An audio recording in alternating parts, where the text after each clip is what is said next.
Assalamualaikum dan selamat sejahtera bagi pelajar tingkatan 1.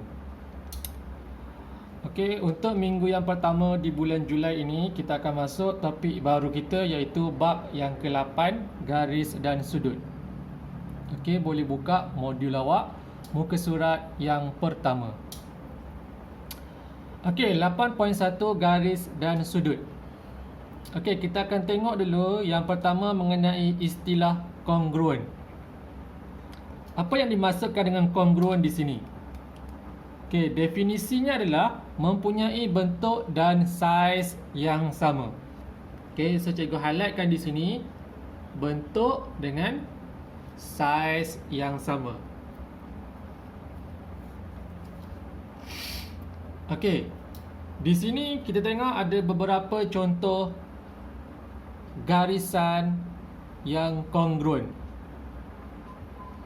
Okey, so di sebelah okey, ini soalan yang pertama. Dua garisan tembereng. Okey, kita nak tentukan adakah dua garisan tembereng ini adalah garisan yang kongruen. Okey, caranya adalah kita kena tengok adakah kedua-dua garisan ni mempunyai panjang yang sama. So kalau kita tengok betul-betul, okey, yang di atas pendek, yang di bawah panjang. Okey, so bermaksud kedua-dua ni saiz dia tidak sama. Okey, so bila sebut tidak sama, maka okey, tembereng garis adalah, okey, so jawapannya adalah tidak kongruen. So senang cerita tidak samalah. Soalan 2 di bawah. Masih lagi dua garisan. Okey, tetapi ada simbol ni menunjukkan kedua-dua garisan ni panjangnya adalah sama. Kadang-kadang diletakkan simbol tanda sama dengan ni, kadang-kadang dinyatakan nilai. Contoh 5 cm, 5 cm. So menunjukkan kedua-dua ni panjangnya adalah sama. So maka ini adalah garisan yang kongruen.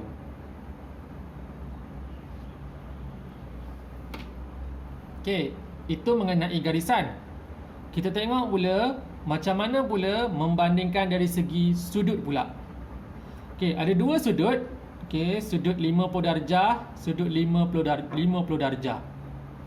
Okey, kongruen ni ibaratnya samalah. Adakah kedua-dua ni mempunyai sudut yang sama? Ya, so bila mempunyai sudut yang sama, maka ini adalah sudut yang kongruen.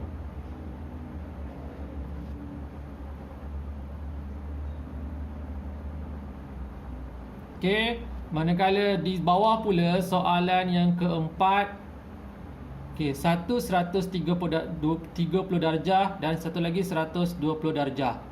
So kedua-dua ni menunjukkan sudut yang berbeza. So maka ini adalah tidak kongruen.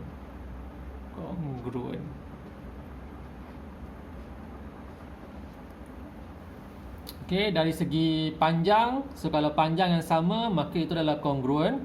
Dari segi sudut, nilai sudutnya adalah sama, maka itu adalah kongruen. Okey. So itu adalah mengenai kongruen.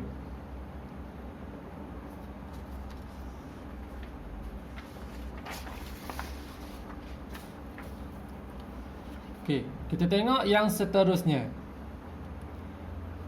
Okey, dia bagi sudut. Okey, dia bagi tiga cara namakan sudut. Dia bagi B, dia bagi A, dia bagi C, kemudian dia lakarkan sudut di situ. Okey, so ada tiga cara kita boleh namakan sudutnya. Yang pertama, caranya adalah letakkan simbol sudut. Okey. Kemudian kalau awak tengok kedudukan lengkung ni, lengkungan sudut ni, kedudukan lengkungan sudut ni berada pada huruf A. Betul? So jadi kita letakkan huruf A di sini.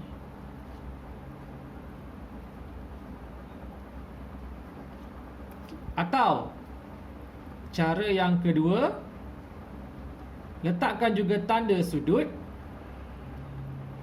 Okey, disebabkan sudut kita berada pada huruf A haruslah berada di tengah-tengah.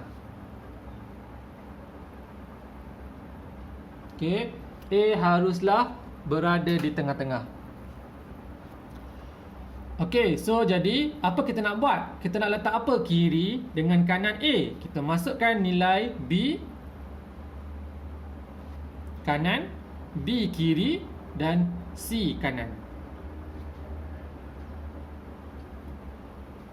Yang ketiga, lebih kurang dengan cara yang kedua di atas. Letakkan sudut, kemudian A di tengah-tengah, cuma kita boleh tukar. Kalau kita tengok nombor 2 tadi, B di sebelah kiri, kita boleh buat B di sebelah kanan dan C di sebelah kiri. Kesemua ni adalah cara untuk namakan sudut. Okey. Kalau dia suruh letakkan 3 huruf, maka inilah cara dia. Kalau dia suruh letakkan satu saja huruf, inilah cara dia. Untuk 3 huruf, kita tengok kedudukan sudut dekat A, maka A haruslah berada di tengah-tengah. B kiri dengan kanan kita boleh bertukar, sama ada BC ataupun CB. Okey, itu untuk 3 cara namakan sudut. Okey, kita tengok di sebelah tandakan sudut. Okey, kalau tadi dia dah bagi sudut, dia suruh kita namakan. Sekarang ni nama dah ada, dia suruh kita tandakan pula. Okay. So macam mana kita nak tandakan? Kita tengok huruf di tengah-tengah adalah huruf E. Betul? Bermaksud sudut dia ataupun kita kena lakarkan sudut tu pada huruf E. Mana huruf E? Ini huruf E. So buat lengkungan sudut.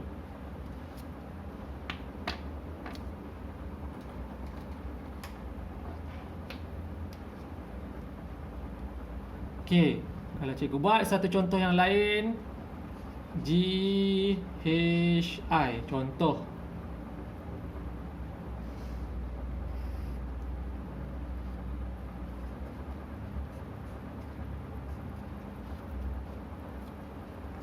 Tandakan sudut. So macam mana kita nak tandakan? Tengok huruf di tengah-tengah, huruf H. Okey, kemudian cari kedudukan huruf H di sini. Kemudian buat lengkungan sudut daripada G ke I.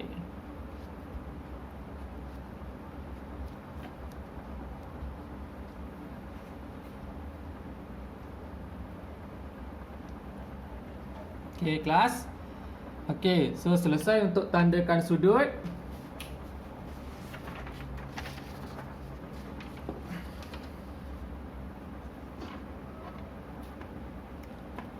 Okey, seterusnya kita tengok jenis-jenis sudut. Jenis-jenis sudut terdapat 4 jenis. 1, 2, 3 dan 4. Yang pertama nama dia adalah sudut tirus. Kurang daripada 90 darjah. Okey, ataupun nilai dia adalah antara 0 darjah hingga 89 darjah. Itu dinamakan sebagai sudut tirus. 0 hingga 89 darjah. Sudut tegak 90 darjah. So ini rupa sudut tegak. Sudut tegak dia akan ada lakaran sudut yang berbentuk kotak. Okey. Sudut cakah pula lebih daripada 90 tetapi kurang daripada 180. Okey, so maksudnya lebih daripada 90. Okey, so contohnya adalah 91 darjah hingga 180 darjah. Okey. Ini bentuk sudut cakar. Dia lebih daripada 90, tetapi dia kurang daripada 180. Okey, sudut refleks lebih daripada 180 tetapi kurang daripada 360. Maksudnya 181 darjah hingga 360 darjah.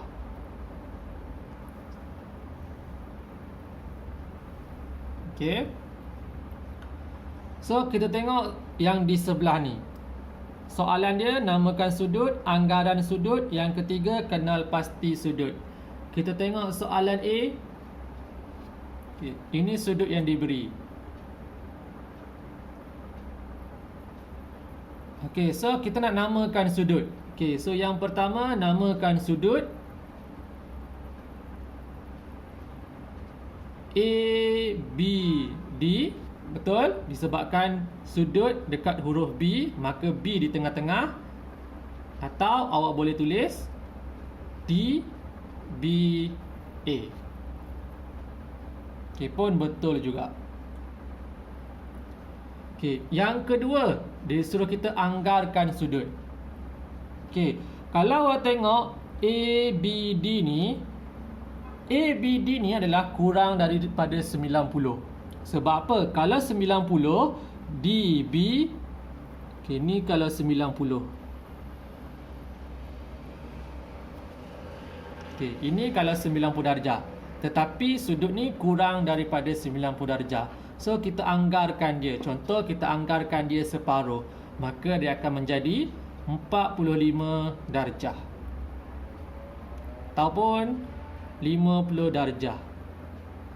Ataupun 60 darjah. Asalkan nilai itu kurang daripada 90 darjah. So, yang ketiga. So, apabila kurang daripada 90 darjah, maka namanya adalah sudut tirus.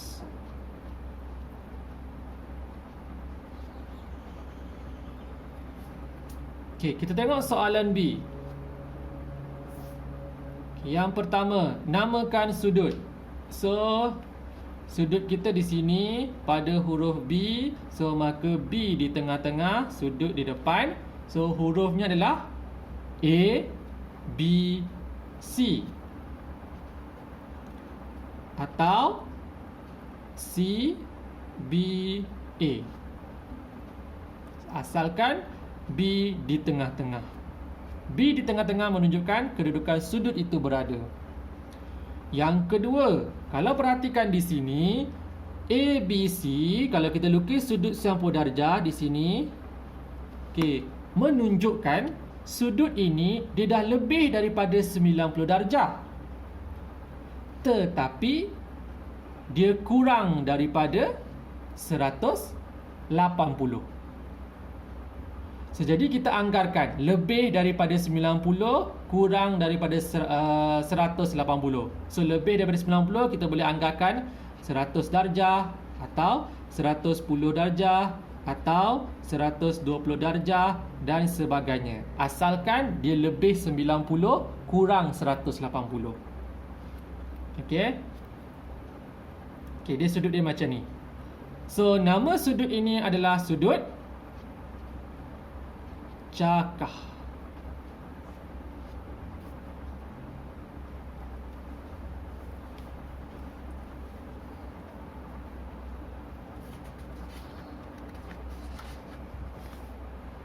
Okey, buka modul Julai, kemudian buat latihan muka surat 2 hingga 5. Okey, sekian. Terima kasih.